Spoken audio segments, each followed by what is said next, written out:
নমস্কার, আমরা এখন আছি কৃষ্ণগঞ্জ বিধানসভায়। এই এলাকায় আমরা ঘুরছি এবং সাধারণ মানুষের সাথে কথা বলছি। তাদের কাছ থেকে জেনে নিচ্ছি যে সামনেই 26-এর বিধানসভা ভোট আছে, সেই বিধানসভা ভোট নিয়ে তাদের কি মতামত। তোমরা কি কাজ করো, কোন পেশার সাথে যুক্ত? আমরা মাঠেই কাজ করি, জোন দিই। মাঠে জন দিয়ে বেড়ায় পদের। মানে দিনমজুর। তোমরা প্রতিদিন তাহলে কত টাকা করে পাও? আমরা আর কত পাবো, 300 পাই, 350 পাই, আবার 250 দেয়। সময়তে কাজ থাকে না আমাদের। যদি 250-300 যদি হয়, এটা তো খুবই কম। কম তো দিতে চায় না, তাই গৃহস্থরা। এ টাকায় সংসার চালানো তো খুবই মুশকিল। কষ্ট মানে তাহলে কীভাবে দিন যাপন করছো, কীভাবে? এইভাবে চলছে, ঠাকুর চালাচ্ছে, আর কি করব। বাড়িতে আর কি ছেলে মেয়ে আছে বড় কাজের উপযুক্ত? না, ওই নাতিটা ছিল, পড়াশুনো করতো, মাথার নষ্ট হয়ে এখন নার্ভের দোষ হয়ে গেছে, ঘর দৌড় পড়ে গিয়েছে। ওই যে তাম্বুর ঘর সামনে একটা, ওই যে খেজুর গাছ আছে না, হ্যাঁ হ্যাঁ। ঘরটা পড়ে গিয়েছে। পঞ্চায়েত থেকে কিছু বললাম তো, কিছু করে দিল না। তা বলেছিল যে অঞ্চল থেকে কিছু যদি একটা ঘর টর দিত, আমার ছেলের নামে করেছিলাম, পঞ্চায়েতটা জমাই দেয়নি। আমরা এখানে শুনলাম যে অনেকে যারা ঘর পেয়েছে তারা নাকি দুইবার করে ঘর পেয়েছে, আর যারা পায়নি তারা পায়নি। পাকা বাড়ি আছে তারা পাচ্ছে, কোটিপতি লোক পাচ্ছে, তো এই অনবিচারী না। তাহলে কি জন্য পাচ্ছে ওরা? তৃণমূল করে সেজন্য?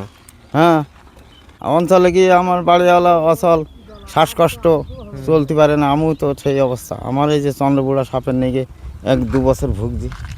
এই যে কবিরাজ ডাক্তার দেখি, হাঁটতে পারছি না। তাহলে এমনি চিকিৎসা করারও পয়সা নেই? না, তাহলে ওই স্বাস্থ্যসাথীর কার্ড মাঠে নাকি বিনা পয়সায় চিকিৎসা হচ্ছে, সেগুলো করাচ্ছ না? সেগুলো তো করাছে, আমাদের স্বাস্থ্যসাথী কার্ড আছে, কিন্তু সেটা যেতে হবে কল্যাণী। তাও সে এনসিটি দেখানো হচ্ছে, ওই ডাক্তার ফ্রি দেখতে পয়সাটা লাগে না, ওষুধ কিনে নিতে হয় 4,000, 5,000, 10,000 টাকার ওষুধ লিখেছে। ওষুধের দামও তো আগে যা ছিল তার থেকে অনেক বেশি। ডবল, আরও বাড়বে। তাহলে আমরা গরিব মানুষ, আমাদের বাঁচার কাজ নেই। তোমার তো ভালোই বয়স হয়েছে। হ্যাঁ, আমার এর আগে তো তুমি অনেক সরকারি দেখেছো। হ্যাঁ দেখেছি তো। তো তুমি যদি আগে বামফ্রন্ট সরকার যারা ছিল তাদের সাথে তৃণমূলের তুলনা করো, তা তোমার কি মনে হয় কোন সরকার ভালো ছিল? বামফ্রন্ট সরকারও ভালো ছিল, প্রথম খুব ভালো কাজ করেছে। তাহলে বামফ্রন্ট সরকারের সময় কি কি জিনিস ভালো ছিল তোমার মনে হয়? বামফ্রন্ট সরকার গরিবের কথা বলতো, চাষের ন্যায্য মূল্যের দাম বলতো, এইসব। আর এখন? তা আগে কংগ্রেস সরকার ছিল, ও দেশে হয় পাট কিনেছি, পাট অবিক্রি হয়তো, মহাজনরা গাদায় নাতি মেরে নিত, কিন্তু দেশে হয় সরকারের পাট কিনতো, সে পয়সাটা ন্যায্য পাতাম আমরা। এই তো। বামফ্রন্ট সরকার চলে যাওয়ার পরে এখন চাষিদের কথা বলার আর কেউ নেই। না, এখন আর কেউ বলে না, তৃণমূলও বলে না, বিজেপি বলে না। আর জিনিসের দাম আকাশ পাতাল বেড়ে, চাষের জিনিসের দাম নেই। এই যে পেঁয়াজ, এখন অনেক শুনছি পেঁয়াজ বিক্রি নেই, আলু বিক্রি নেই। তাই চাষিরাও যে পয়সা খরচ করে ফলে যায় না। এটা কি তোমার নিজস্ব মাঠ? হ্যাঁ, নিজস্ব জমি। এখন কি চাষ হচ্ছে এখানে? এখানে ভেন্ডি করেছি, যে ভুট্টার আছে 4 বিঘে। এখন ভেন্ডি আর ভুট্টা। এই দুটোই আছে? হ্যাঁ, ভেন্ডি আর ভুট্টাই আছে এখন বর্তমান।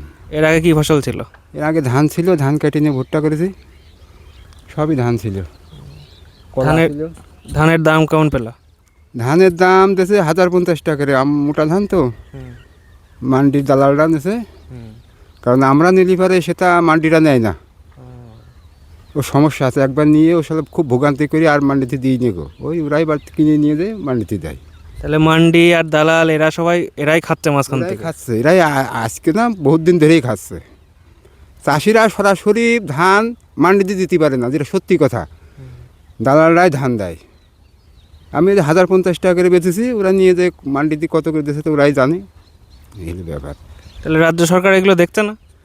রাজ্য সরকার কত কি দেখবে? শিক্ষা খাতের দুর্নীতি, স্বাস্থ্যের দুর্নীতি, দুর্নীতিতে দুনিয়া ছাইয়ে গেছে এই আমাদের এই মুখ্যমন্ত্রীর রাজ্যে। দুর্নীতি সব জায়গায়, দুর্নীতির খাদ্যের দুর্নীতি, শিক্ষায় দুর্নীতি, স্বাস্থ্যের দুর্নীতি। যাবেন কোন পথে এই সরকার? এরকম দুর্নীতিতে ভরা সরকার। একেবারে সমস্ত জায়গায় দুর্নীতি ভরা। আমিও আগে তৃণমূল করতাম, তৃণমূলে এক কাটা তৃণমূল ছিল, এখন তৃণমূলের নেই কো। তৃণমূলের আর ভোট দেবো না, সরকার খেদানোর দরকার। আপনারা যে দলেরই হন তা আমি জানি না গো। না না, আমরা কোনো দলের না। আমার দলের বলে মনে হচ্ছে না। আমরা সাধারণ মানুষের সাথে কথা বলছি, সাধারণ মানুষ যা কথা বলছে আমরা সেই রকম করেই তুলে ধরছি। ভালো না আমি বলবো ভালো না, যে বলে বলতে পারে, যারা ওই কাটমানি খাচ্ছে তারা ভালো বলতে পারে, আমরা কাটমানিও খাই না, আমরা বলবো না ভালো। কাটমানি তো খাচ্ছে, খবরের হ্যাঁ। চ্যানেল খুললেই দেখা যাচ্ছে। কাটমানি সব জায়গায় কাটমানি, যেখানে যাবেন সেখানেই কাটমানি, যে যেমন ব্যক্তি সে সেইভাবে খাচ্ছে, বুঝতে পারছেন। আর এই চাষিরা আর শেষ হচ্ছে সব দিক থেকে, এই হলো ব্যাপার। তাহলে যে 26-এ বিধানসভা ভোট আছে, কোন সরকার আসলে ভালো হয় বলে মনে হয়? এখন সরকার ধরেন সিপিএম দেখেছি 25 বছর, তৃণমূল দেখতেছি 15 বছর, আবার বিজেপি আসবো করতেছে, এখন বিজেপি যে আসবে ওরও দেখবো, তারপরে আবার কীটা আসবে সেই চিন্তা। তা তুমি তো সিপিএম আর তৃণমূল এই দুটো সরকার ভালো করেই দেখেছো। হ্যাঁ ভালো করে দেখেছি। এই দুটোর মধ্যে যদি তুলনা করতে বলি তোমাকে, তাহলে কোন সরকার ভালো? শেষ হয় এক হিসাবে বলতে এই তৃণমূলের সাথে সিপিএম ভালো ছিল। তৃণমূল যে দুর্নীতিগ্রস্ত হয়েছে তার সাথে সিপিএম দুর্নীতিগ্রস্ত এর সাথে কম ছিল, বিশেষ করে আমাদের এই কৃষ্ণনগর, এই কৃষ্ণগঞ্জ ব্লকে কম ছিল। অন্যান্য দিক হয়তো বেশি ছিল, কিন্তু আমাদের এই কৃষ্ণগঞ্জ ব্লকে কম ছিল।